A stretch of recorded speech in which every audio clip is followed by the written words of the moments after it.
Uma boa noite a todos, uma boa noite aos irmãos que estão aqui na igreja e aos nossos irmãos e amigos que nos acompanham pelo YouTube. É um prazer estar aqui na casa do nosso Deus para trazer essa mensagem que Deus preparou no coração de alguém para que eu pudesse vir ministrá-la.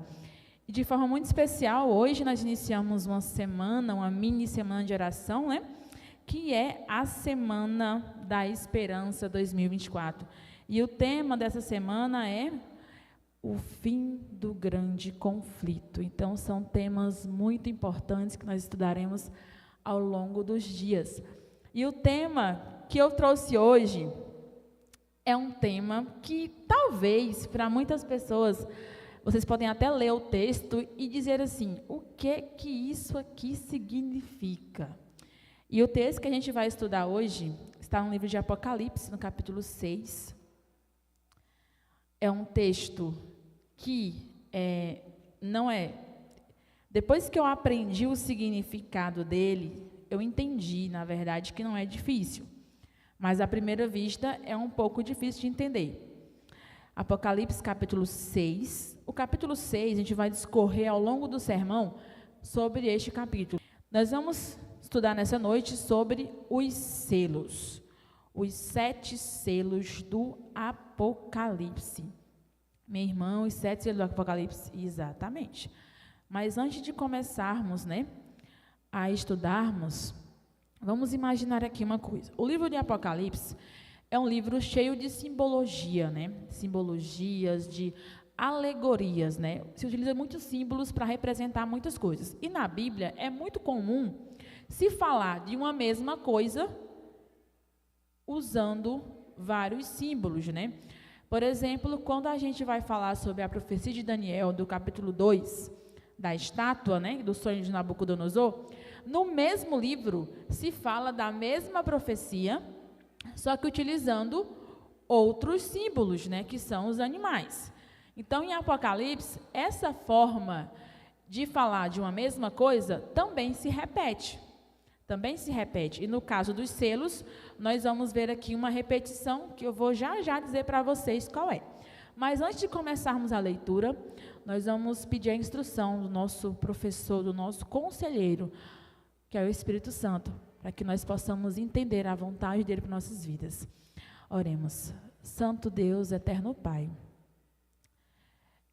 Nessa noite, Senhor, eu não sei o motivo que o Senhor trouxe cada pessoa que está aqui na tua casa e também as pessoas que estão conectadas no YouTube, mas uma coisa que eu tenho certeza é que o Senhor tem uma mensagem para cada um de nós, Pai. Prepara o nosso coração para entendermos a tua vontade nesta noite. Em nome de Jesus, amém. Então, vamos lá, vamos começar. Eu vou começar falando com vocês do primeiro selo. A gente vai ter que ler versículo a versículo até o final do capítulo, porque cada selo está aqui no capítulo 6 todo, e o sétimo selo está no capítulo 8. A gente vai passar para ele no final. Vamos lá. O primeiro selo é o versículo 1 e 2. Olha só. Observei quando o Cordeiro abriu o primeiro dos 7 selos. A minha versão bíblica é a versão da Nova Versão Internacional. Então, ela traz palavras sinônimas da versão de vocês, Então, cadê onde é que eu estava? Sim. Então, ouvi uma voz dos seres viventes dizer com voz de trovão, venha, olhei, e diante de mim estava um cavalo branco. Seu cavalheiro empunhava um arco, e foi-lhe dado uma coroa. E ele cavalgava como vencedor, determinado a vencer. Interessante, Porque o versículo começa dizendo que o Cordeiro abriu o selo. Quem é o Cordeiro? Quando se fala na Bíblia em Cordeiro, estamos falando de quem? Da pessoa de Jesus, Ele abriu esse selo, e quando ele abriu esse selo, tinha um cavalo branco, e esse cavalo empunhava um arco. É bem interessante porque o branco, gente, na Bíblia significa a pureza, nós vemos ali a plenitude da perfeição e tudo mais.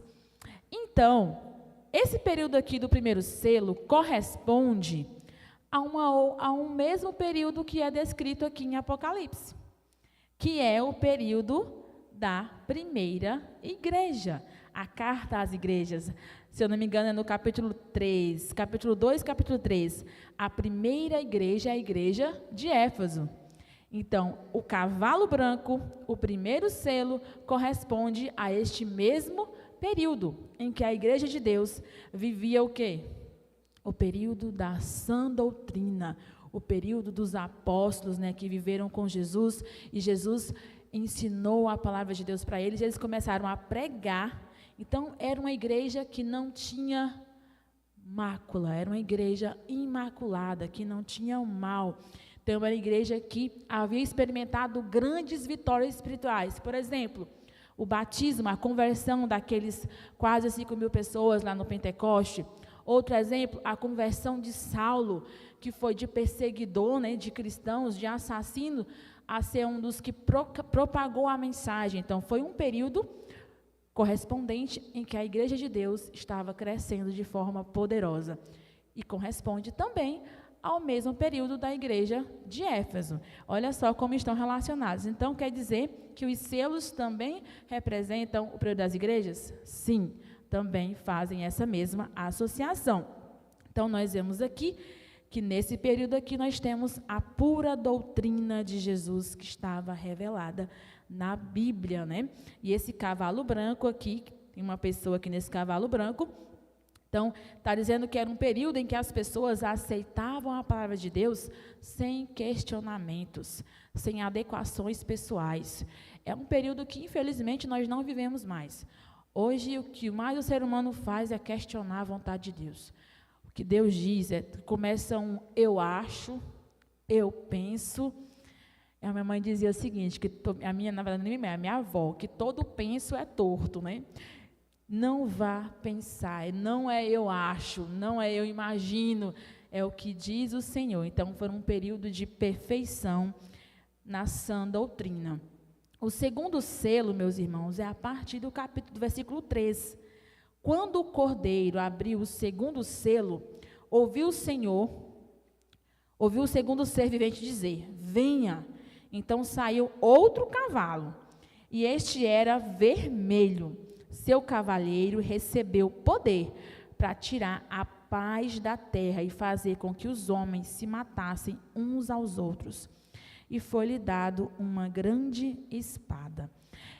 A cor vermelha e os símbolos aí deste selo falam sobre um derramamento de sangue. Então, esse período aqui do segundo selo, ele compreende a quê? Ao período em que a igreja de Deus ela foi perseguida pelo Império Romano. Contextualizando aqui, viu, gente? Na história do povo judeu, o Império Romano dominou essa região de Israel, né? Depois dos gregos, né? Depois dos gregos. Então, Jerusalém e as demais regiões ficaram sob o domínio do Império Romano. Mas, após o que aconteceu? Quando o cristianismo começou a se espalhar, quando aquelas pessoas que conheceram o Salvador, isso depois da morte de Jesus, né? Quando elas conheceram a mensagem de Jesus, o cristianismo cresceu muito. O cristianismo não, nessa época não era cristianismo ainda. Então, os cristãos cresceram muito. Então, o Império Romano começou a perseguir essas pessoas. E eles não queriam que os cristãos vivessem. Por quê? Porque eles iam contra as práticas, né? As práticas pagãs, os deuses, os falsos deuses, as falsas doutrinas que eles tinham. Então, eles eram contra esses princípios. E o Império Romano perseguiu. Inclusive, gente, esse período começa desde a morte de João, o apóstolo João que escreveu o Apocalipse, até o ano 313 depois de Cristo, tá? Mas por que terminou nesse período, irmã? Porque olha só como o povo de Deus é um povo protegido pelo Senhor. Quanto mais o Império Romano matava, perseguia os cristãos, mais o número de pessoas convertidas aumentava. Então, Larissa, então quer dizer que isso é comprovado historicamente? Sim, é comprovado historicamente. Nós tivermos aí algum aluno do 6º ano que tem um livro que não seja da CPB, que é da Casa Publicadora Brasileira, Eu dei aula em uma outra escola e era outra editora, não era a editora da nossa igreja, e no livro dizia exatamente essas palavras, que quanto mais eles perseguiam, quanto mais eles matavam os cristãos, mais o número de pessoas que aceitavam a Jesus ia aumentando. Então foi aquela tática: se eu não posso pará-los, derrotá-los, eu vou me juntar a eles. Então foi isso que aconteceu. Em 313, o então imperador de Roma, Constantino, ele assinou, em algumas versões, dizem que é chamado de Edito de Milão, né? De Milão, porque ele foi assinado na cidade de Milão, né? Mas o nome mesmo é Edito de Tolerância. Por que tolerância, minha irmã? Porque ele permitiu que todas as religiões no império pudessem fazer ali o seu culto, tiveram liberdade de religião. Cada pessoa poderia expressar ali a sua religião. A primeira tática foi essa, né? E esse período aqui do segundo selo corresponde à segunda igreja, que é a igreja de Esmirna. E aí vemos o terceiro selo. O terceiro selo é no versículo 5. Quando o cordeiro abriu o terceiro selo, ouviu o terceiro ser vivente dizer: venha. Olhei e diante de mim estava um cavalo preto. Seu cavaleiro tinha na mão uma balança. Então ouvi o que parecia uma voz entre os 4 seres viventes dizendo: 1 quilo de trigo por 1 denário, de 3 quilos de cevada por 1 denário, e não danifique o azeite e o vinho. Meu irmão, o que você leu aí não entendi foi nada. Vamos já entender. Olha só. Esse cavalo preto aqui, ele simboliza um outro período da história. Um outro período da história mundial. Que período é esse, irmã? É a Idade Média, também conhecida como Idade das Trevas. A Idade Média, ela iniciou no ano de 406, depois de Cristo, na verdade, iniciou a Idade Média. Iniciou aí um período chamado, historicamente, né, alguns historiadores não falam, mas eu costumo falar que é um período de trevas. Por que de trevas, irmã, você chama de trevas? Porque foi o período em que a Igreja Católica, ela mais dominou todos os aspectos da vida humana, tá? Todos os aspectos da vida humana, social, a Igreja Católica, ela impôs limite. Quando foi que esse período começou? A partir do momento que Constantino, ele se diz que era cristão, se converteu. Eu gosto até de conversar com o irmão lá de Porto Nacional. Ele fala assim para mim: Larissa, ele não se converteu não, foi só um disfarce, E eu acredito nele, porque o inimigo tinha pleno conhecimento que a única forma de fazer as pessoas se corromperem era eles aderindo à verdade. Então, Constantino, ele acabou se convertendo, segundo ele, né? E, em meio disso, o que foi que ele fez? Surgiu o cristianismo e a Igreja Católica Apostólica Romana. E as doutrinas pagãs, elas foram inseridas dentro do cristianismo. As doutrinas pagãs, elas foram, pouco a pouco, tomando espaço dentro da igreja. E algumas doutrinas foram tão bem enraizadas que até hoje elas ainda existem dentro das igrejas cristãs. Até hoje existe. Então, foi um período em que a igreja de Deus, a igreja verdadeira, ela tentou ali resistir, o povo de Deus que seguia as doutrinas verdadeiras tentaram resistir a essa influência das novas doutrinas, mas que com o tempo todos se corromperam.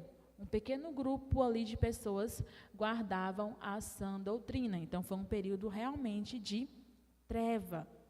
Esse período aqui é marcado também pela queda do Império Romano. Quando o Império Romano caiu, surgiu a Igreja Católica Apostólica Romana e a outra vertente da Igreja Católica, que é a Igreja Católica Apostólica, a Igreja Ortodoxa Grega. Minha irmã, que tanta coisa é essa? É porque, gente, nós adventistas, nós somos historicistas. Nós estudamos a Bíblia e a Bíblia, ela é comprovada pela história. Então, todos os fatos que estão narrados aqui, Está na história do mundo. A gente tem que estudar, irmãos. Nós temos que estudar. Se nós não estudarmos, nós seremos enganados. É por isso que Jesus, ele nos alerta, lá em Mateus, né? Que até os próprios eleitos serão corrompidos pelos falsos profetas, falsos cristos, porque nós não estudamos. Nós temos o conhecimento da palavra de Deus e não buscamos a fundo compreender as verdades. Então, esse período aqui do terceiro selo, foi esse período em que a Igreja de Deus, ela passou aí com essa adequação de Constantino ao cristianismo, passou por umas mudanças, entrando aí as doutrinas pagãs. E aí a gente entra para o quarto selo. Quarto selo, versículos 7 e 8. Quando o cordeiro abriu o quarto selo, ouviu a voz do quarto ser vivente: venham. Olhei e diante de mim estava um cavalo amarelo. Seu cavalo se chamava Morte, e o Hades o seguia de perto. Foi-lhe dado poder sobre 1/4 da terra para matar pela espada, pela fome, por pragas e por meio dos animais selvagens da terra. Aqui na minha versão já tem a tradução Hades, mas em alguma versão não é Hades, é inferno, que significa a mesma coisa, sepultura. É a mesma coisa que significa, tá, irmãos? Então, esse cavalo amarelo aqui é o período em que ocorre essa degradação da igreja cristã, que é antecedida pelo cavalo vermelho, né? Ali, no período que é iniciado no período do cavalo vermelho, quando ocorre a liberdade religiosa, e pouco a pouco o inimigo ele foi introduzindo as coisas dentro da igreja, e as doutrinas de Cristo são pisoteadas. E os cristãos vão se aproximando cada vez mais do paganismo, tá? E começam a seguir essas doutrinas, deixando a Bíblia de lado. Mas, entretanto, todavia, nós sabemos que tudo isso aí, quem está por trás de tudo isso, é o diabo, né? Foi ele. Se ele foi capaz de fazer uma revolução, foi capaz de fazer a maior algazarra no céu, onde estava o Rei dos Reis, o Senhor dos Senhores, imagine aqui na terra, onde só tem nós, pecadores corrompidos, né? Pelo pecado. Então, vamos lá. Ele fez o quê? A substituição dos mandamentos de Deus, como o Senhor Deus descreve na sua palavra, eles foram lá e trocaram. E modificaram a lei do Senhor, o nosso Deus. E tudo isso, irmãos, aqui nesse quarto selo, fazer um paralelo lá com o chifre pequeno, tá? Faz um paralelo lá com o chifre pequeno, que também corresponde ao mesmo período aqui de Daniel, é o mesmo período de Apocalipse. Então, a Bíblia toda ela está interligada, né? O quinto selo é no versículo 9 e 11. Quando ele abriu o quinto selo, vi debaixo do altar as almas daqueles que haviam sido mortos por causa da palavra de Deus e do testemunho que deram. Eles clamavam em alta voz: até quando, ó soberano, santo e verdadeiro, esperarás para julgar os habitantes da terra e vingar o nosso sangue? Então, cada um deles recebeu uma veste branca. E foi-lhes dito que esperasse um pouco mais, até que completasse o número de seus conversos, irmãos que deveriam ser mortos como eles. Irmãos, quando eu li esse versículo, alguns anos atrás, né, quando eu me converti, eu não entendi ele direito. Falei, menino, umas almas debaixo de um altar, de gente morta, estranho, não estou entendendo isso aqui não. E aí foi que eu entendi. Por quê? Porque esse quinto selo aqui, gente, ele compreende a um período muito importante da história cristã. A Reforma Protestante. Esse quinto selo aqui, ele corresponde ao período de 1517, foi quando a Reforma estourou, a partir de Martinho Lutero, né? Até 1755, tá? E quem são essas almas que estão aí debaixo desse altar, minha irmã? Mortas. Gente, essas pessoas que estão debaixo do altar, não é literal, são símbolos, é uma simbologia de pessoas que morreram por causa da sua fé. E elas estavam clamando para que a verdade viesse novamente à tona. Essa é a simbologia das pessoas que estão debaixo do altar. Então, eles estão clamando ali por justiça. Senhor, nós queremos de volta, restabelecer de volta ali, o nosso período de verdade. Então, é um período ali da Reforma Protestante, um movimento que foi iniciado bem antes, né? Alguns chamam de John Wycliffe, mas eu vou chamar de João Wycliffe, porque eu falo em português. João Wycliffe, né? João Hus, e aí vem Martinho Lutero, né? Que foi o grande nome que fez com que a reforma ganhasse um âmbito mundial, né? Então, esse período é o período da reforma. E nós temos aí o sexto selo. O sexto selo, ele é interessante por quê? Porque ele vai falar dos sinais da volta de Jesus. O sexto selo é o versículo 12 e 13. Observei, quando ele abriu o sexto selo, houve um grande terremoto.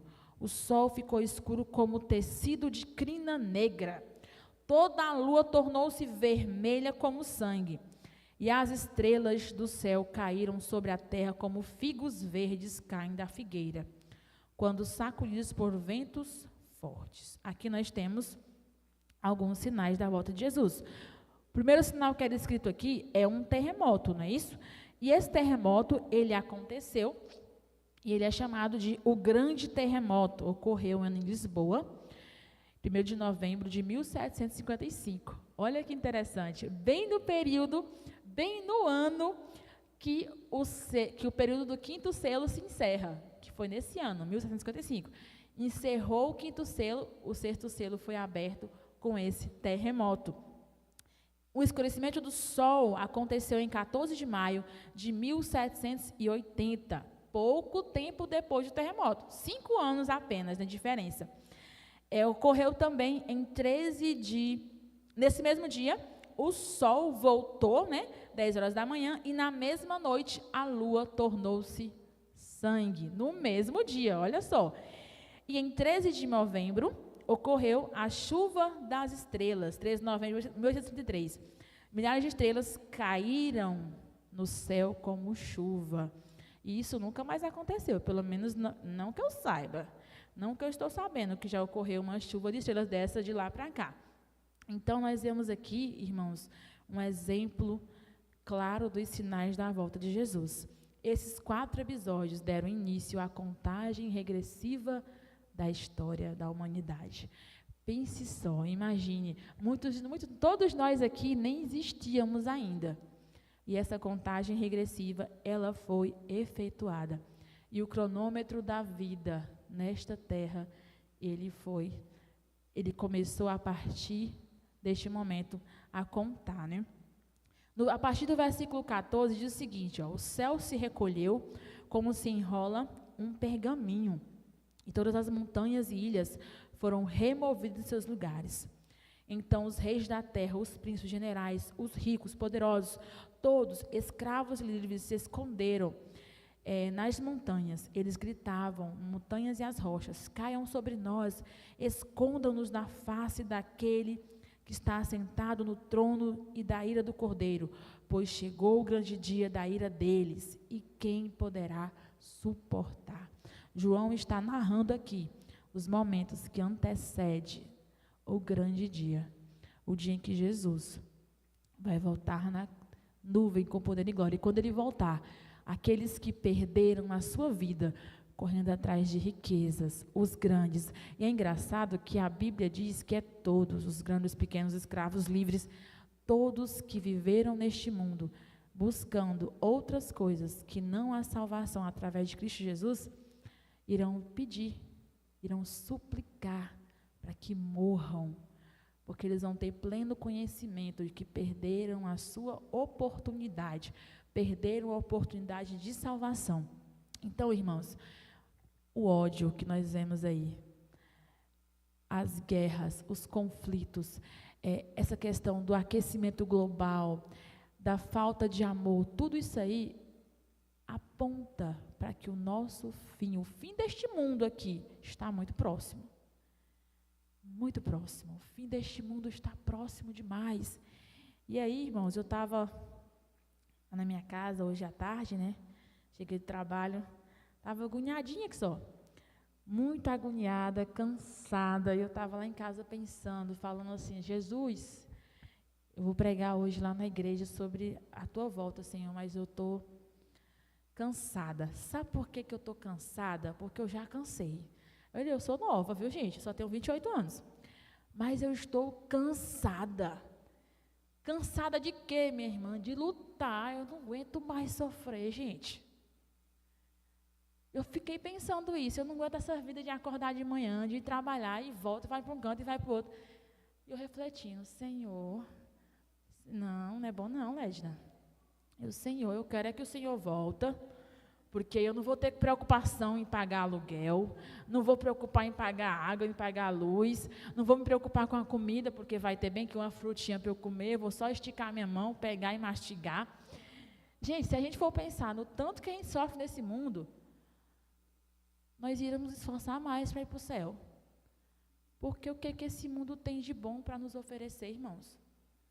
Não tem nada de bom para nos oferecer. Quando chega no final de dia, daqueles, que é um daqueles que eu estou sentindo hoje, é um daqueles que você está cansado, que você passou por situações e que você deu vontade de falar assim, olha, rapaz, se eu não fosse crente, aí você pensa assim, Senhor, é só o Senhor mesmo na minha vida, porque eu já cansei deste mundo. E esse mundo está muito cansativo, irmãos. As pessoas estão cansativas, porque as pessoas estão intolerantes, não têm amor, as pessoas estão boas para enxergar os defeitos das outras pessoas, mas ninguém olha para você e diz, eu não sei a dificuldade que essa pessoa, ninguém olha com compaixão para a gente. Na verdade, nem eu mesmo tenho esse hábito de me colocar no lugar das outras pessoas, porque nós somos egoístas. Queremos tudo de prontidão. Se fulano não pode fazer uma coisa por mim, você já vira a cara. Não é meu amigo, não é meu irmão. E quem disse que o fulano tem que viver em prol de você? Não é assim, não é dessa forma. Não tem condição. E só Jesus pode restaurar a nossa vida em perfeito estado, onde nós não teremos, de maneira alguma, ódio, onde nós não teremos cansaço. Estou doida para chegar nessa parte do cansaço, não ter mais cansaço, não ter mais sofrimento, não ter mais dor. Olha que coisa legal, gente. Não vamos sentir nem dor na coluna, lá no céu não vamos sentir, porque Deus vai restaurar a nossa coluna. Estou precisando de uma coluna nova, a minha está dolorida. Este mundo tem acho que eles, ao longo do tempo, o ser humano ele foi adquirindo uma aversão à Bíblia. Quando você pega para falar da Bíblia, de Deus, não é porque na Bíblia fala assim, dessa forma, as pessoas rejeitam. As pessoas rejeitam, porque elas querem que a Bíblia tem que ser como eu quero. A Bíblia tem que ser como eu desejo que ela seja, como a minha vida é. E não é dessa forma. O 7º e último selo está lá no capítulo 8. O 7º e último selo está no capítulo 8. Mas antes da abertura do 7º e último selo, ocorre um outro evento. Irmã, que evento é esse? Está descrito no capítulo 7, versículo 2 e 3, que diz assim, ó. Então vi outro anjo subindo do oriente, tendo o selo do Deus vivo. Ele bradou em alta voz aos 4 anjos, a quem havia sido dado poder para danificar a terra e o mar. Não danifiquem nem a terra nem o mar, nem as árvores, até que selemos as testas dos servos do nosso Deus. Em algumas versões dizem que é a fronte dos servos do nosso Deus. Então, antes da abertura do 7º e último selo, todos aqueles servos fiéis do nosso Deus serão selados. Terão o selo de Deus. O selo de Deus é posto na testa daqueles que aceitaram viver a vontade do Senhor, aqueles que escolheram Jesus. Então, diante do que tudo isso aqui que nós enfrentamos nesse mundo, permaneça firme na sua escolha de caminhar ao lado do Senhor. Diante de tudo que nós enfrentamos e que nós ainda vamos enfrentar, irmãos. Porque eu estou aqui só o caco, cansada, mas eu sei que ainda vai piorar. Eu tenho na minha cabeça, eu tenho uso que ainda vai piorar. Vai, Ledna? Vai sim. Vai piorar, mas se mantenha firme na sua decisão, que o nosso Deus, Ele vai selar cada um de nós, para quando aquele momento chegar, nós podermos irmos juntos, morar com Ele nas nuvens, amém? Deus está convidando cada um de nós, e quem está em casa para receber este selo, você que ainda não escolheu servir ao nosso Senhor, você que ainda não decidiu renunciar aos prazeres do mundo e aceitar a Cristo como Salvador, essa é mais uma oportunidade que o Senhor Deus nos dá de aceitarmos. Todos os dias, a cada despertar, porque amanhã nós podemos descansar. E talvez essa seja a nossa última oportunidade de aceitar o chamado do Senhor. Vamos lá, o sétimo e último selo, Apocalipse 8:1. Quando ele abriu o sétimo selo, houve silêncio nos céus, cerca de meia hora.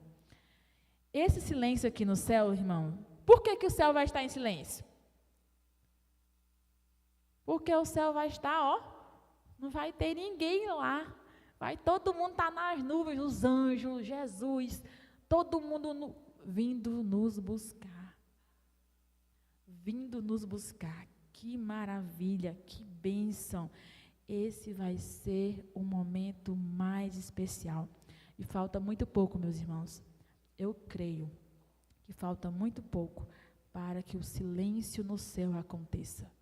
Jesus está chegando. E você? O que vai fazer? Sabe qual é o meu maior medo? É de morrer e não estar preparada. Meu maior medo. De vez em quando, eu esqueço. É sério, gente. A gente tem que falar a verdade. De vez em quando a gente está vivendo a vida como se Jesus não estivesse voltando. E Ele está voltando. Independente de eu estar ou não preparada, Ele vai voltar. Independente. E nós vivemos a vida como se fosse um fato que vai acontecer, vai demorar muito para acontecer. Pode até demorar muito para acontecer. Mas o dia em que eu vou morrer, o dia em que você vai morrer, você não sabe, nem eu. Então não vai demorar. Não vai demorar. Nós temos que estar preparados todos os dias. Porque é outro ditado meu popular, né, gente? Qualquer hora é hora. Qualquer hora é hora, gente. Qualquer hora é hora. Porque você menos imagina, aconteceu alguma coisa e você descansou. Então, nós temos que estar preparados para este momento. Preparada. E eu vejo, irmãos, que infelizmente, ao longo dos anos, a igreja, ela está adormecida. Quando eu falo adormecida, não é o fato de estar dormindo. Não tem quando a gente fica muito tempo na mesma posição e uma parte do nosso corpo ele fica dormente. É essa a impressão que eu tenho, que as pessoas estão nas igrejas, estão fazendo o que tem para fazer, mas elas estão dormentes, elas não estão sentindo que realmente vai acontecer. Estão nas igrejas, mas não estão vivendo da forma correta. Não estão vivendo como tem que viver a verdade. E isso faz com que aconteçam-se muitas surpresas na volta de Jesus. Que muitas pessoas que nós imaginaríamos que estariam lá, não vão estar. Porque eram pessoas que estavam dentro da igreja, mas estavam adormecidas. Talvez era alguém que pregava, que cantava, que fazia de tudo dentro da igreja. Era a pessoa mais salva que você via, era fulano. Infelizmente, não vai estar lá. Mas a única certeza que eu tenho, enquanto eu estou aqui, viva, é que Deus me dá a oportunidade, todos os dias, de me preparar, E eu consigo isso de mim? Não. Buscando Ele. Senhor, me prepara para esse momento. Senhor, me ajuda a preparar os meus. Me ajude a preparar os meus vizinhos. Me ajude a estar pronta para esse momento. Eu quero que você também esteja pronto. Porque falta só um pouquinho assim, ó. Só um pouquinho que está faltando. E esse pouquinho é o nosso pouquinho de vida. Mas falta muito pouco. Toda vez que eu falo sobre a volta de Jesus, que eu prego sobre a volta de Jesus, eu fico muito feliz e eu me emociono muito, porque eu imagino como que vai ser esse momento. Imagino só, Deus diz na palavra dele que olho nunca viu, nunca penetrou em coração humano. Então é algo que nós nem podemos imaginar. Tão perfeito que será. E tão perfeito, de tão maravilhoso que vai ser. Se prepare para este momento. Se prepare para participar. Não só para ver, mas para participar. Para você cantar, Hosana, Santo, Santo. E louvar o nome de Deus. E poder olhar para Jesus e dizer, obrigada, Senhor, porque o Senhor me sustentou até este momento. Amém? Eu quero que os irmãos fiquem de pé para a gente fazer uma oração. Porque eu quero fechar esse momento da mensagem com uma oração especial. Senhor Deus. Pai, a história desse mundo, Pai, ela é tão cheia de coisas ruins, tão cheia de momentos tristes. O momento mais espetacular deste mundo vai ser quando teu filho voltar nas nuvens do céu com poder e grande glória. E todos nós que estamos aqui nesta noite, quem está nos acompanhando pelo YouTube, todos nós estamos vivendo neste mundo de pecado, de ódio, de angústia, de aflição, aguardando por este momento, Pai. Com teu Espírito nos reveste, com a tua mão, Pai, nos protege, Senhor. Com a tua poderosa mão, Senhor, nos ajude a todos os dias nos levantarmos, nos humilharmos, pedir pelo teu Espírito e nos preparar, Senhor, para este momento. Eu quero estar pronta. Eu quero que os meus irmãos estejam também prontos. Que a tua igreja e que todo aquele que em ti crê, que recebe o teu filho como Salvador, que esteja pronto. E juntos nós possamos louvar ao Senhor e cantar, Hosana, Santo, Santo é o Senhor. Valeu a pena, Senhor, tudo que sofremos naquele mundo por Ti. É isso que nós queremos cantar. Por favor, Pai, cuida de nós, nos guia nesta caminhada, porque é uma caminhada tão cansativa, é uma caminhada tão dura.